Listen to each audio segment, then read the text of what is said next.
प्रथम पाठ है आपका सुभाषितानि। सुभाषित शब्द सु प्लस भाषित इन दो शब्दों के मेल से बनता है। सु का अर्थ होता है सुंदर मधुर तथा भाषित का अर्थ होता है कहा गया वचन। इस प्रकार सुभाषित का अर्थ है सुंदर वचन या मधुर वचन। प्रस्तुत पाठ में सूक्ति मंजरी, नीति शतकम, मनुस्मृति, शिशुपालवदकम, पंचतंत्रम से रोचक और विचारक परक श्लोक से संकलित किया गया है। पहला श्लोक है आपका गुणा गुणेज्ञु गुणा भवन्ति ते निर्गुणम प्राप्य भवन्ति दोषाः सुस्वादु तोयाः प्रभन्ति नद्यः समुद्र आसागः भवन्ति अपेया।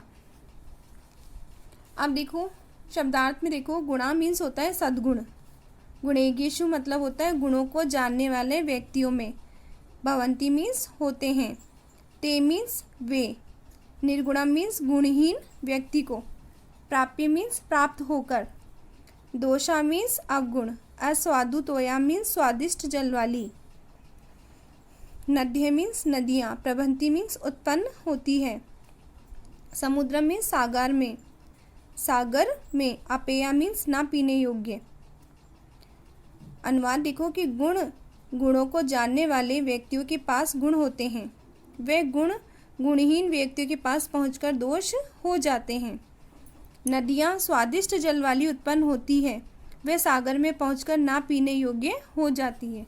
अर्थात कि सद्गुण गुणों को जानने वाले या उनके महत्व को समझने वाले व्यक्तियों के पास गुण के रूप में ही विद्यमान रहते हैं। वे ही गुणहीन व्यक्तियों को जब प्राप्त होते हैं तो उनके प्रभाव से वे अवगुणों के रूप में बदल जाते हैं। जिस प्रकार नदियों की उत्पत्ति के समय उनका जल स्वादिष्ट पीने योग्य होता है, लेकिन समुद्र के खारे जल में मिलने पर वह पीने योग्य नहीं रहता। दूसरा श्लोक देखो, साहित्य संगति कला विहीनः साक्षात् पशु है पुंछ विषाणहीनः तृणम न खादन अपि जीवमानः तद्भागदेयम परम पशुनाम। अब देखो साहित्य संगीत कला विहीन, साहित्य और संगीत कला से रहित, साक्षात मीन्स प्रत्यक्ष रूप से, पुच्छ विषाणहीन मीन्स पूंछ और सींग से रहित, पशु मीन्स पशु या जानवर, पशुनाम मीन्स जानवरों का, परम मीन्स परम या श्रेष्ठ, भागदेयम मीन्स सौभाग्य, न खादन अपि मीन्स न खाता हुआ भी, जीवमानः मीन्स जीवित रहता है।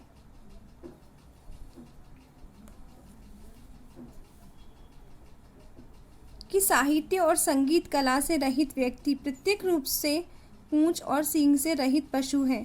ये पशुओं का परम सौभाग्य है कि वह मनुष्य घास न खाता हुआ भी जीवित है।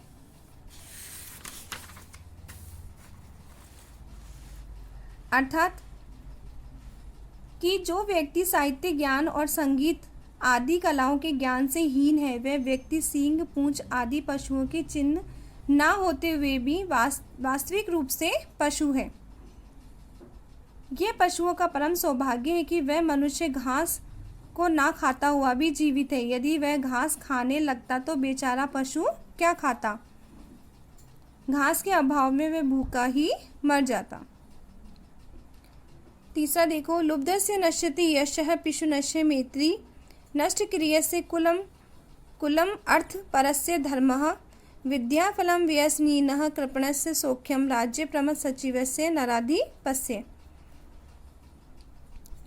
अब देख, लुब्धस्य मीन्स लोभी का, पिशुनस्य मीन्स चुगलखोर का, मैत्री मीन्स मित्रता, नश्यति मीन्स नष्ट क्रियस्य मीन्स जिसकी क्रिया नष्ट हो गई है, और नश्यति मीन्स नष्ट करता है, कुलम मीन्स कुल, अर्थपरस्य मीन्स धन पर आश्रित रहने वाले का, व्यसनीन मीन्स बुरी आदतों वालों, विद्याफलम मीन्स विद्या का फल, कृपणस्य मीन्स कंजूस का, सौख्यम मीन्स सुख, प्रमद मीन्स प्रमाद या आलस्य से युक्त, सचिव मीन्स मंत्री, नराधिपस्य मीन्स राजा का, राज्य मीन्स राज्य, नश्यति मीन्स नष्ट हो जाता है। अनुवाद देखो कि लोभी का यश, चुगलखोर की मित्रता, निष्क्रिय का कुल, धन पर आश्रित रहने वालों का धर्म, बुरी आदत वालों का विद्या का सुफल, कंजूस का सुख, प्रमादग्रस्त सचिव वाले राजा का राज्य नष्ट हो जाता है। अर्थात जो व्यक्ति लोभ करता है उसका कोई मित्र नहीं बनता। जिस व्यक्ति की क्रियाशीलता नष्ट हो जाती है उसका वंश समाप्त हो जाता है। जो व्यक्ति धन को महत्व देता है धर्म उसका साथ नहीं देता है। जिन व्यक्तियों में अनेक प्रकार से दुर्व्यसन होते हैं उनका विद्या अर्जन से प्राप्त फल नष्ट हो जाता है। कंजूस व्यक्ति का सुख चैन समाप्त हो जाता है। जिस राजा का मंत्री आलसी होता है उसका राज्य भी नष्ट हो जाता है।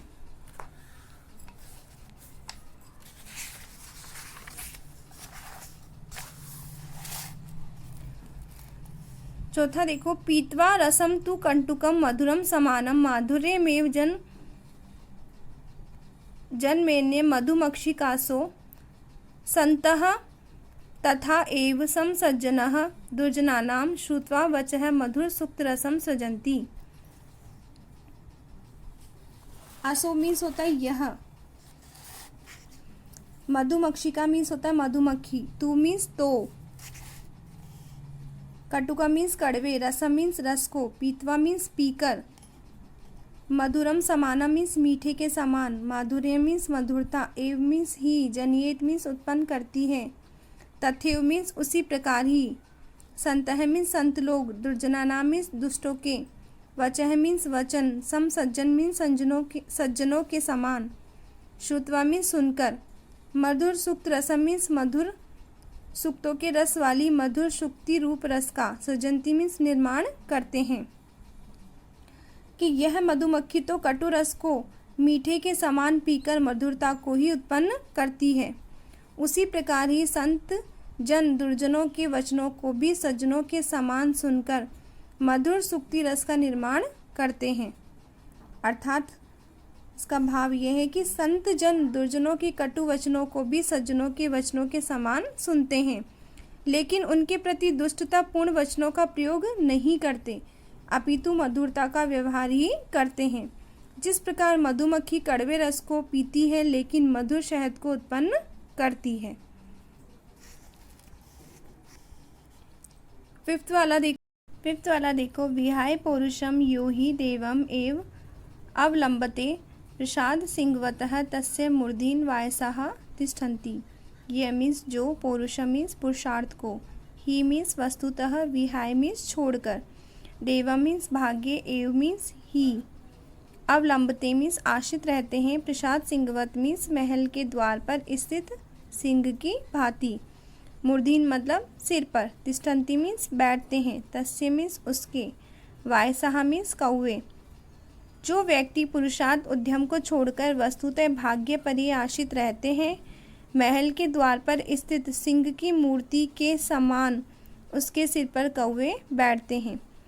अर्थात कि जो व्यक्ति पुरुषार्थ अर्थात कार्य करने के साहस या इच्छा शक्ति को त्याग कर भाग्य पर भरोसा करके चुपचाप निष्क्रिय होकर बैठ जाते हैं तो उनके प्रभाव से कोई प्रभावित या भयभीत नहीं होता है। जिस प्रकार राजमहल के द्वार पर स्थित सिंह की मूर्ति के सिर पर कौवे बैठते हैं। 6 वाला देखो, पुष्पै पत्रೈ फलै छायया मूलै वल्कलै दारुभिः महीरुहा धन्याः येषाम् अर्थिनः विमुखः न यान्ति। पुष्पै मीन्स पुष्पों से, पत्रई मीन्स पत्रों से, फलई मीन्स फलों से, छाया मीन्स छाया से, मूलई मीन्स जड़ों से, वल्कलई मीन्स छालों से, दारुभी मीन्स लकड़ियों से, महीरुहा मीन्स वृक्ष, धन्याहा मीन्स धन्य, अर्थिन मीन्स प्रार्थना करने वाले याचकों, विमुख मीन्स मुख मुँह नहीं मोड़ते, न मीन्स नहीं, यान्ति मीन्स होते हैं। हिंदी अनुवाद देखो कि ये वृक्ष धन्य हैं जो पुष्पों से, पत्तों से, फलों से, छाया से, जड़ से, छालों से, लकड़ियों से, जिनके याचक विमुख नहीं होते हैं।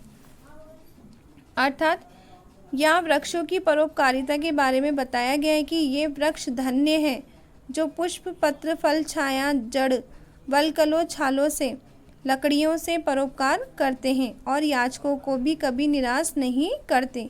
अर्थात याचकों से विमुख नहीं होते। 7th वाला देखो, चिंतनीया ही विद्याम आदौ एव प्रतिक्रियाः न कूपखननं युक्तं प्रदीप्ते वही न ग्रहे।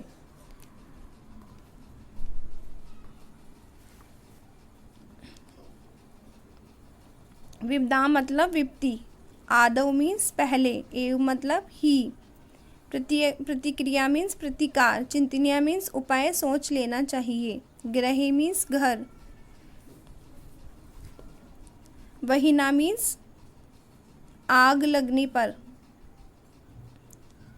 प्रदीप्ते मीन्स लगने पर, कुआं, कूप खननम मीन्स कुआं खोदना, न मीन्स नहीं, उपयुक्तम मीन्स उचित। अर्थ देखो कि विपत्ति के पहले ही उसके प्रतिकार का उपाय सोच लेना चाहिए, क्योंकि घर में आग लगने पर कुआं खोदना उचित नहीं है। अर्थात कि विपदा के आने से पूर्व ही उसे दूर करने का या उसका मुकाबला करने का उपाय सोच लेना चाहिए, उससे निपटने की पूरी तैयारी कर लेनी चाहिए, क्योंकि विपदा आने पर उपाय सोचना उसी प्रकार व्यर्थ सिद्ध होता है जैसे कि घर में आग लग जाने पर तत्काल कुआं खोदना व्यर्थ होता है। Thank you.